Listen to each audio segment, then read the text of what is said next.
GS classes में आप सबका स्वागत है। तो आज हम डिस्कस करेंगे 30/10/2018 railway group D previous year, जो होगा थर्ड शिफ्ट यानी तीसरा शिफ्ट का क्वेश्चन होगा। तो हमारा पहला क्वेश्चन आपके सामने रहा, निम्नलिखित में से कौन सा जीव बहुविखंडन द्वारा प्रजनन करता है? और हमारा ऑप्शन है hydra, planaria, Plasmodium, spirogyra. Hydra और प्लेनेरिया जो होता है ये मुकुलन विधि द्वारा प्रजनन करता है, और प्लाज्मोडियम जो होता है वो बहुविखंडन द्वारा प्रजनन करता है। तो याद रखिएगा, प्लाज्मोडियम जो है वो बहुविखंडन द्वारा प्रजनन करता है। हमारा क्वेश्चन पूछा है कि बहुविखंडन द्वारा प्रजनन कौन करता है? बहुविखंडन द्वारा प्रजनन कौन करता है? तो होगा प्लाज्मोडियम। प्लाज्मोडियम जो एक परजीवी है, ये जो मलेरिया का वाहक भी होता है, ये मलेरिया परजीवी भी होता है प्लाज्मोडियम। तो इस तरह हमारा आंसर ऑप्शन नंबर सी होगा, प्लाज्मोडियम बहुविखंडन द्वारा प्रजनन करता है। तो चलते हैं अपने अगले क्वेश्चन पर।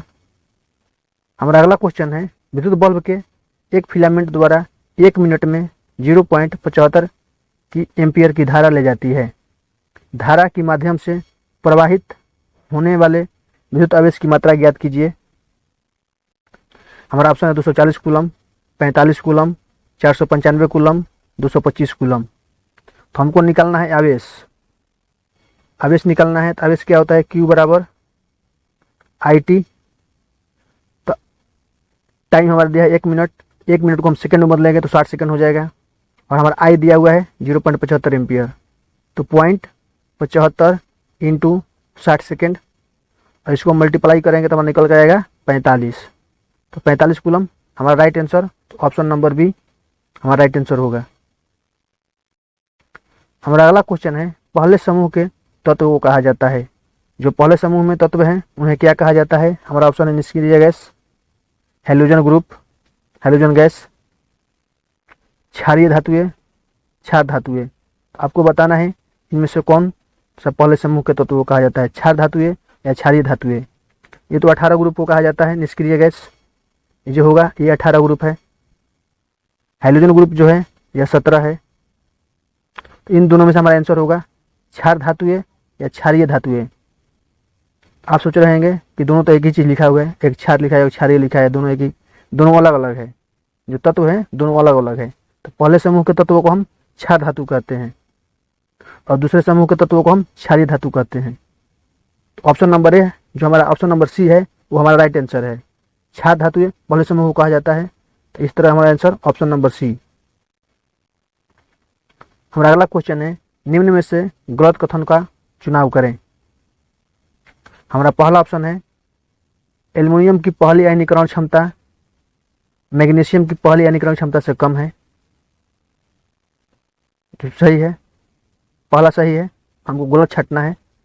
और दूसरा है, मैग्नीशियम की तीसरी आयनीकरण क्षमता सोडियम की तीसरी आयनीकरण क्षमता से अधिक है। यह भी सही है। और तीसरा है, सोडियम की पहली आयनीकरण क्षमता मैग्नीशियम की पहली आयनीकरण क्षमता से कम है। यह भी सही है। और हमारा चौथा ऑप्शन है, मैग्नीशियम की दूसरी आयनीकरण क्षमता सोडियम की दूसरी आयनीकरण क्षमता से अधिक है। मैग्नीशियम की दूसरी आयनीकरण क्षमता सोडियम के दूसरी आयनीकरण क्षमता से अधिक है। मैग्नीशियम का 12 होता है, 12 को हम क्या लिखेंगे?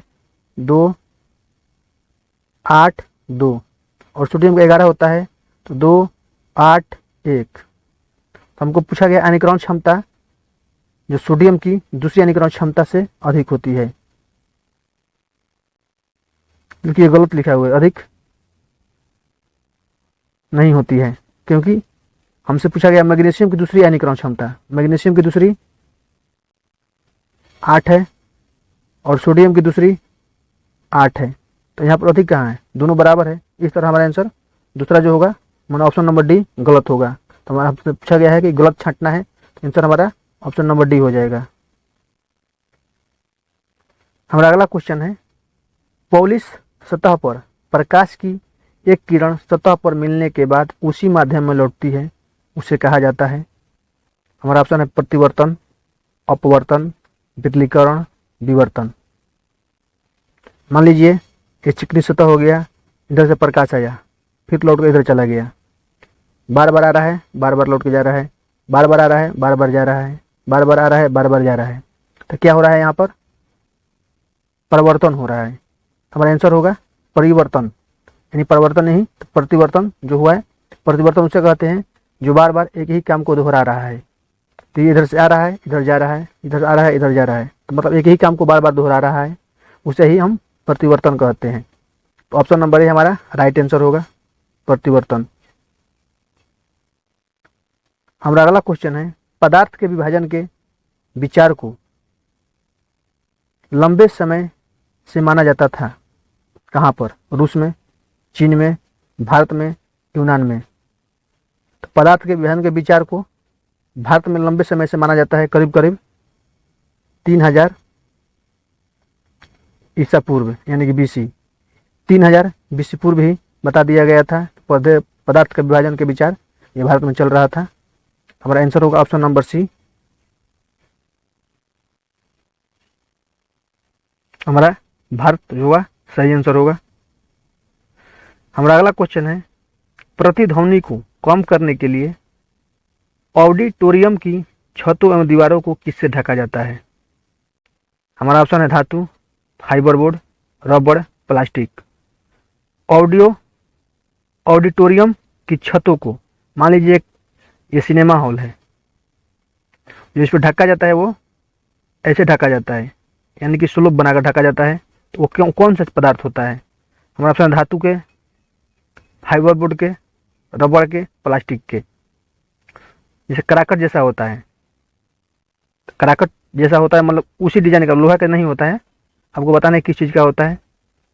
तो होता है एक लकड़ी का फाइबर होता है, फाइबरबोर्ड लकड़ी का बनाया जाता है, जिससे आपको आवाज़ परिवर्तन नहीं होने देता है, गूंजने उससे गूंजन नहीं उत्पन्न होती, इको नहीं उत्पन्न होता है। ऑडिटोरियम की जो छतें होती है और दीवारों को ढका जाता है फाइबरबोर्ड से। फाइबरबोर्ड लकड़ी का बनाया जाता है। तो ऑप्शन नंबर बी हमारा राइट आंसर होगा। ये इको को कम करने के लिए फाइबरबोर्ड का प्रयोग किया जाता है सिनेमा हॉल में। ऑप्शन नंबर बी हमारा राइट आंसर होगा। हमारा अगला क्वेश्चन है, निम्नलिखित में से कौन सा कथन अम्ल के बारे में सत्य नहीं है? आपको बताना है इसमें कौन सा सत्य नहीं है। स्वाद में खट्टे होते हैं अम्ल, जो कि सही है। अम्ल जो होता है स्वाद में खट्टे होते हैं। H2 CO2 और लवणों के उत्पादन के लिए धातु और बाइकार्बोनेट्स के साथ अभिक्रिया करते हैं, ये भी सही है। नीले लिटमस को लाल में बदल देते हैं। अनिल अ से अम्ल, न से नीला, ल से लाल। अम्ल नीला को लाल कर देता है, नीले लिटमस को लाल कर देता है, ये भी सही है। जलीय माध्यम या तरल अवस्था में OH नेगेटिव का निर्माण करते हैं, तो जो कि ये यहाँ पर गलत होगा, क्योंकि OH प्लस का निर्माण करता है अम्ल। और जो क्षार होता है ये क्षार के बारे में लिखा हुआ है, जो कि यह अम्ल के बारे में गलत लिखा हुआ है। तो हमारा आंसर हो जाएगा ऑप्शन नंबर डी। जो अम्ल होता है जलीय माध्यम अवस्था में OH प्लस का निर्माण करता है, न कि माइनस का। तो हमारा डी जो लिखा हुआ है तो ये अम्ल के बारे में गलत लिखा हुआ है और यही हमारा आंसर है। हमसे पूछा गया है कि अम्ल के बारे में सत्य नहीं है, हमको सत्य नहीं छांटना है। जो सत्य है ABC तीनों सत्य है और डी जो है वो गलत है, वो केवल क्षार के बारे में लिखा हुआ है। इस तरह हमारा आंसर ऑप्शन नंबर डी। हमारा अगला क्वेश्चन है, विद्युत धारा को मापने के लिए किस उपकरण का उपयोग किया जाता है? Potentiometer, galvanometer, ammeter, voltmeter. तो विद्युत धारा मापने के लिए एमीटर का उपयोग किया जाता है। तो ऑप्शन नंबर सी हमारा राइट आंसर होगा, एमीटर। राजपूत राजवंश के अंगपाल तोमर ने किस राज्य को स्थापित किया था? हमारा ऑप्शन है गुजरात, मालवा, अजमेर, दिल्ली। तो 736 ईस्वी में राजपूत राजवंश का अंगपाल तोमर ने दिल्ली राज्य का स्थापित किया था। हमारा आंसर ऑप्शन नंबर डी होगा, दिल्ली। 736 ईस्वी में अंगपाल तोमर ने दिल्ली की स्थापना की थी। इस तरह हमारा आंसर ऑप्शन नंबर डी। हमारा अगला क्वेश्चन है, कर्नाटक की पहली 3D एनिमेशन फिल्म के रूप में जाना जाता है किसे? यानी आपको बताना है कर्नाटक की पहली 3D फिल्म कौन सी थी। हमारा ऑप्शन है road side Romeo, slim Rick, man on Mars, छोटा चेतन। तो कर्नाटक की पहली 3D फिल्म थी स्लिम रिक। ऑप्शन नंबर बी हमारा राइट आंसर होगा, स्लिम रिक, जो कर्नाटक की पहली 3D एनिमेशन फिल्म के रूप में जाना जाता है। हमारा अगला क्वेश्चन है, सांस लेने की प्रक्रिया में शामिल है प्रश्वसन और निश्वासन, कोशिकीय श्वसन और किण्वन, स्फीति और विस्तारण, अनुगम और निगम। तो सांस लेने की प्रक्रिया में प्रश्वसन और निश्वासन शामिल होता है। तो ऑप्शन नंबर ए हमारा राइट आंसर होगा। हमारा अगला क्वेश्चन है, रेसिडिटी क्या है? जो रेसिडिटी है वो क्या है? हमारा ऑप्शन है फलों को पकाने वाला एक अम्ल है, फैटी एसिड का ऑक्सीकरण करने वाला एक एंजाइम है, अम्ल वर्षा कराने वाला एक गैस है, या मान लीजिए कोई मिश्रण है, विरंजन या विरंजन है। तो आपको बताना है क्या है रेसिडिटी। तो रेसिडिटी है जो फैटी एसिड का ऑक्सीकरण करने में रेसिडिटिक सहायक होता है। तो ऑप्शन नंबर बी हमारा राइट आंसर होगा। हमारा अगला क्वेश्चन है, लंबवत ऊपर की ओर फेंकी गई एक गेंद जमीन पर 12.5 सेकंड में लौट आती है। उस वेग को ज्ञात करें जिसके द्वारा उसे ऊपर फेंका गया था। तो मान लीजिए 12.5 सेकंड में, 12.5 सेकंड में जाकर फिर वापस आ गई। एक तरफ से जाने में कितना समय लगा?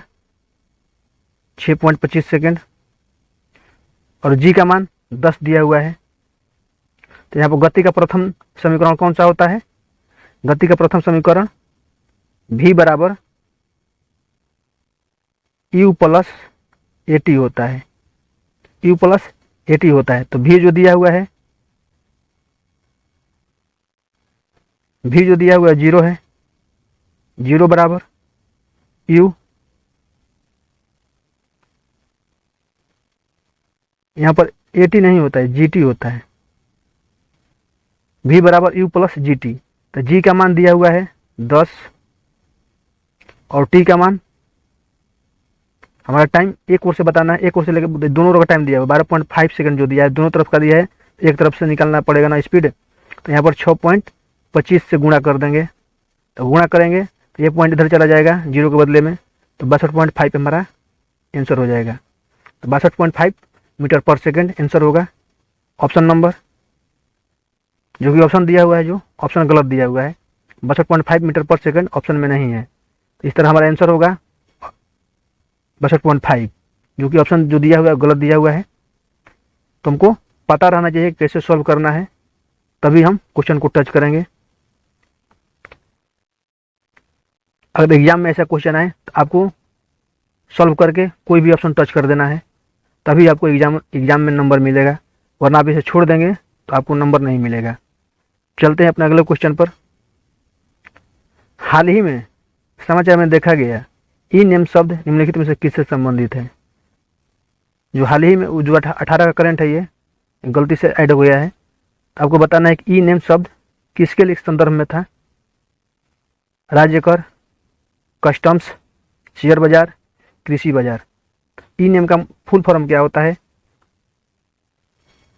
ई एन से नेशनल, ए से एग्रीकल्चर और एम से market, national agriculture market. Agriculture मतलब कृषि होता है, तो हमारा डी राइट आंसर होगा। ये विविध के रूप में एग्जाम में पूछा जा सकता है, इसीलिए आप इसे याद रखिएगा। ई नेम जो ये शब्द है इसके कृषि से संबंधित है, और ई नेम का फुल फॉर्म होता है ई नेशनल एग्रीकल्चर मार्केट। तो ऑप्शन नंबर डी हमारा राइट आंसर होगा। किसमें विसरण अत्यधिक तीव्रता से होती है? हमारा ऑप्शन है ठोस, द्रव, गैस, प्लाज्मा। तो विसरण जो होती है अत्यधिक तीव्रता से गैस में होती है, और सबसे स्लो ठोस में होती है, यानी कि धीमा सबसे ज़्यादा ठोस में होती है और सबसे तीव्र गैस में होती है। तो ऑप्शन नंबर सी हमारा राइट आंसर होगा, क्योंकि हमसे पूछा गया है तीव्र। अत्यधिक तीव्र गैस, और अत्यधिक निम्नतम पूछा जाता तो हमारा आंसर ऑप्शन नंबर ए होता ठोस। निम्न में से कौन सा गलत है कथन चुनना है। पहला है ऑप्शन नंबर ए कि पृथ्वी के तुलना में जी का मान चंद्रमा पर छठा हिस्सा है। ऑप्शन नंबर बी चंद्रमा पर जी के मान पृथ्वी के बराबर है। ऑप्शन नंबर सी 1 मीटर की दूरी पर खड़े गए 1 मीटर की दूरी पर रखे गए 2 केजी और 3 केजी के द्रव्यमान के दो बिंदुओं के बीच गुरुत्वाकर्षण बल 40.02 गुणा 10 इनवर्स 11 न्यूटन है। और हमारा चौथा लिखा हुआ है कि डी जो लिखा है द्रव्यमानों और दोनों इकाइयों के गुणनफल से बल से सीधे अनुपातिक होता है। तो आपको बताने इनमें से कौन सा गलत लिखा हुआ है। इसमें गलत हमारा पृथ्वी की तुलना में, जो ऑप्शन नंबर ए लिखा हुआ है, पृथ्वी की तुलना में जी का मान चंद्रमा पर छठा भाग होता है लेकिन बड़ा जी वाला का मान नहीं, ये सार्वत्रिक है। यहाँ पर छोटा जी का मान जो होता है 9.8 वो होता है पृथ्वी की तुलना में चंद्रमा पर 1/6, और जो बड़ा जी है वो ब्रह्मांड में पूरी यूनिवर्स में एक समान होती है। तो जो ऑप्शन नंबर ए लिखा हुआ है वो गलत लिखा हुआ है, और बाकी जो 3 लिखा हुआ है वो सही लिखा हुआ है। तो ऑप्शन नंबर बी हमारा राइट आंसर होगा, कि जब ऑप्शन नंबर ए गलत है हमको गलत ही नहीं छाटना है। तो याद रखिएगा कि बड़ा जी का मान पूरे ब्रह्मांड में हर वस्तु पे बराबर लगता है, चाहे वो 1 केजी का हो या 50 केजी का हो, वहाँ पर बराबर ही गुरुत्वाकर्षण बल लगेगा बड़ा जी का मान। जो बड़ा जी का मान होता है 6.67 गुणे 10 के पावर 11 होता है, 11 न्यूटन। तो चलते हैं अपने अगले क्वेश्चन पर। हमारा अगला क्वेश्चन है, मनुष्यों के क्रम विकास का अध्ययन इंगित करता है कि हम सभी एक ही प्रजाति से संबंधित हैं, जो विकसित हुई है कहाँ पर। अफ्रीका में, अमेरिका में, मध्य एशिया में, पश्चिम एशिया में। तो हमारा पूर्वज है, हाल ही का पूर्वज जो है क्रो-मैग्नन है। तो क्रो-मैग्नन कहाँ के थे, तो वे थे अफ्रीका के। तो हमारा आंसर होगा ऑप्शन नंबर ए अफ्रीका। हमारा अगला क्वेश्चन है, क्योंकि कार्बन चतुष्फलकीय होने के कारण और उसके सहसंयोजन बंध बनने के कारण कार्बन क्या दर्शाता है। हमारा ऑप्शन है हाइड्रोकार्बन, एकल सहसंयोजक बंध, अपरूपता, श्रृंखला बंधन। तो क्योंकि नहीं लिखा हुआ है, क्योंकि लिखा है। क्योंकि कार्बन चतुष्फलकीय होने के कारण और उसके सहसंयोजन बंध बनने के कारण कार्बन श्रृंखला बंधन दर्शाता है। तो श्रृंखला बंधन हमारे ऑप्शन में कहाँ लिखा हुआ है, तो ऑप्शन नंबर जो डी लिखा हुआ है वो श्रृंखला बंधन लिखा हुआ है। तो हमारा यही राइट आंसर होगा। हमारा अगला क्वेश्चन है, एक विद्युत उपकरण 1 सेकंड में 1000 जूल ऊर्जा की खपत करता है। यदि 1 घंटा चलता है तो इसके द्वारा खपत की गई बिजली की मात्रा क्या होगी। तो 1 वाट घंटा बराबर होता है 3600 जूल, और 1 केजी घंटा 1000 वाट घंटा होता है। तो इसका मान होता है 3.6 गुणे 10 के पावर 6 जूल। तो देखते हैं हमारा ऑप्शन कौन सा है। पहला ऑप्शन है, यह 1 इकाई बिजली की खपत करेगा, अर्थात 10 किलोवाट घंटा विद्युत। गलत है। ऑप्शन नंबर बी है, 1 इकाई बिजली की खपत करेगा, अर्थात 100 किलोवाट घंटा विद्युत। ये भी गलत है।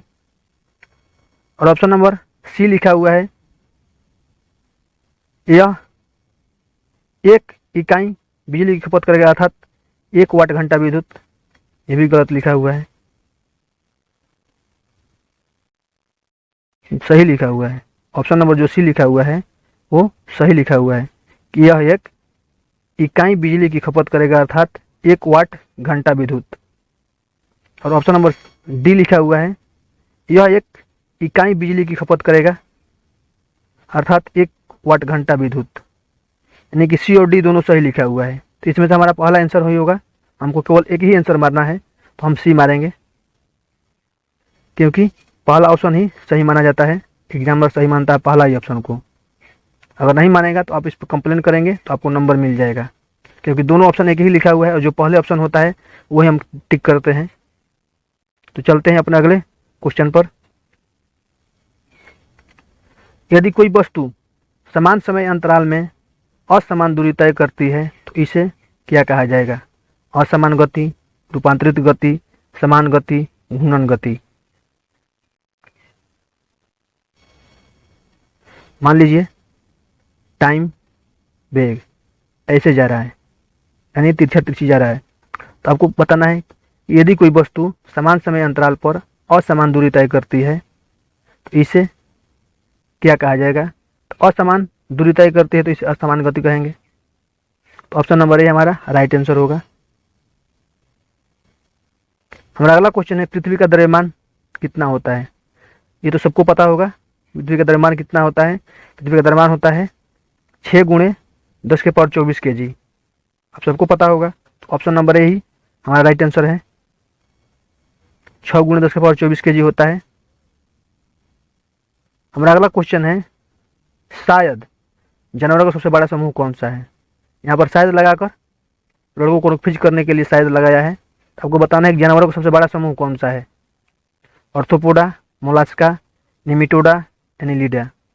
तो जानवरों का सबसे बड़ा समूह ऑर्थोपोडा है, ऑप्शन नंबर ए। हमारा अगला क्वेश्चन है निम्नलिखित में से कौन सा शरीर कोशिका की 2 परतों से बना है? कौन सा शरीर माने कौन सा जीव की कोशिका जो 2 परतों में बना है? Liver fluke, planaria, tapeworm, hydra. तो कोशिका की 2 परतों से बना है हाइड्रा। तो हमारा आंसर हो जाएगा ऑप्शन नंबर डी, हाइड्रा। जो हाइड्रा का शरीर होता है ये कोशिका की 2 परतों से बना होता है और ये मुकुलन विधि द्वारा अपना प्रजनन करता है। और पलिनेरिया भी मुकुलन विधि द्वारा ही प्रजनन करता है, लेकिन इसकी जो शरीर होती है वो 2 कोशिकाओं की परतों से नहीं बनी होती है, केवल हाइड्रा का ही 2 परतों की कोशिका से बनी होती है। तो चलते हैं अपने अगले क्वेश्चन पर। निम्नलिखित में से कौन ऊंचाई के साथ बढ़ता या घटता है? नाभिकीय ऊर्जा, रासायनिक ऊर्जा, स्थितिज ऊर्जा, यांत्रिक ऊर्जा। तो आपको बताना है कि कौन सा है जो ऊंचाई के साथ बढ़ता या घटता है। तो स्थितिज ऊर्जा जो होती है ऊंचाई के साथ बढ़ता भी है और घटता भी है। तो option number C right answer होगा।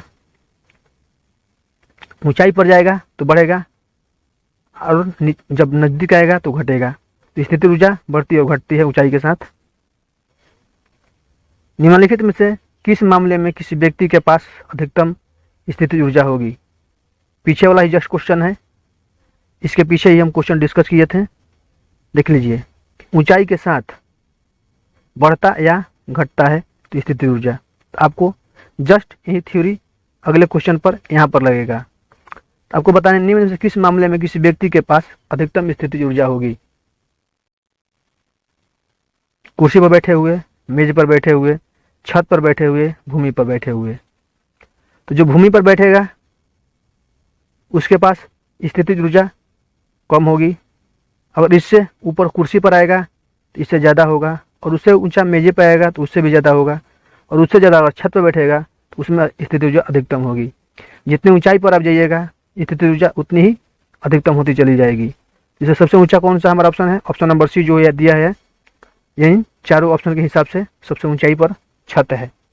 तो छत की ऊंचाई इन चारों की ऊंचाइयों से ज़्यादा है, तो इसीलिए किसी व्यक्ति के पास अधिकतम ऊर्जा जब छत पर बैठा होगा तो उसके पास स्थितिज ऊर्जा अधिकतम होगी।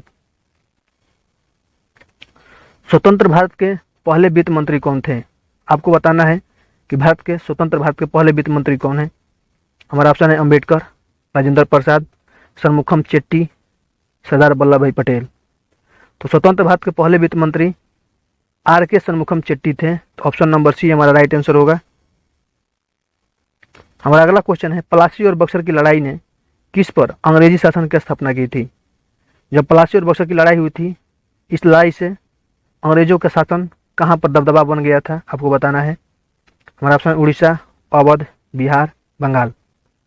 तो पलासी और बक्सर की लड़ाई से अंग्रेजों का शासन बंगाल पे आधिपत्य हो गया था। ऑप्शन नंबर डी हमारा राइट आंसर होगा। एक गोलाकार दर्पण और पतली गोलाकार लेंस, प्रत्येक में नेगेटिव 20 सेंटीमीटर या कि -20 सेंटीमीटर की फोकल लंबाई होती है। ऐसे परिदृश्य में निम्नलिखित में से कौन सा सत्य होने की संभावना है? दोनों उत्तल लेंस, सॉरी यहाँ पर एक दर्पण है या कोई लेंस है। तो आपको बताया अगर नेगेटिव होगा तो वो कौन सा होगा? दोनों उत्तल होगा, यानी कि उत्तल लेंस उत्तल दर्पण। ऑप्शन नंबर बी लिखा हुआ है दर्पण अवतल होगा और लेंस उत्तल होगा। ऑप्शन नंबर सी लिखा हुआ है दर्पण उत्तल होगा और लेंस अवतल होगा। और ऑप्शन नंबर डी लिखा है दोनों अवतल होगा। तो आपको बता दूं कि जब अवतल दर्पण होता है तो नेगेटिव होता है और उत्तल लेंस होता है तो नेगेटिव होता है। तो ऑप्शन नंबर जो बी लिखा हुआ है वो हमारा राइट आंसर है। सॉरी, यहाँ पर मैंने गलत कर दिया कि उत्तल दर्पण होगा तब नेगेटिव होगा और अवतल लेंस होगा तब नेगेटिव होगा। ऑप्शन नंबर सी हमारा राइट आंसर है, न कि बी। अगर दर्पण उत्तल होगा तो नेगेटिव होगा, अगर लेंस अवतल होगा तो भी नेगेटिव होगा। यहाँ पर नेगेटिव लिखा हुआ है, यानी कि -20 सेंटीमीटर लिखा हुआ है। ऑप्शन नंबर सी हमारा राइट आंसर। तो चलते हैं अपने लास्ट क्वेश्चन पर। हमारा आज का लास्ट क्वेश्चन है। इसको सॉल्व करने से पहले आप हमारे चैनल पर पहली बार आए हैं तो आप हमारे चैनल को सब्सक्राइब करें, शेयर करें, लाइक करें और कमेंट में स्कोर जरूर बताएं कि आपने कितने क्वेश्चन सही किए हैं, ताकि मैं फिर अगली बार अच्छे से डिस्कस कर सकूं। हमारा पहला ये क्वेश्चन, अंतिम क्वेश्चन जो है, एक थर्मोप्लास्टिक पॉलीमर नहीं है। आपको बताना है इनमें से कौन एक थर्मोप्लास्टिक पॉलीमर नहीं है। Polyvinyl chloride, PVC, Teflon, Bakelite, polystyrene. आपको बताना है थर्मोप्लास्टिक पॉलीमर कौन सा नहीं है। तो जो बैकेलाइट है वो थर्मोप्लास्टिक पॉलीमर नहीं है। बैकेलाइट एक विद्युत का कुचालक है। तो ऑप्शन नंबर सी हमारा राइट आंसर होगा, क्योंकि यह थर्मोप्लास्टिक पॉलीमर नहीं है। तो ऑप्शन नंबर सी हमारा राइट आंसर होगा। आज का हमारा क्वेश्चन यहीं पर खत्म हो गया। तो आज के लिए इतना ही।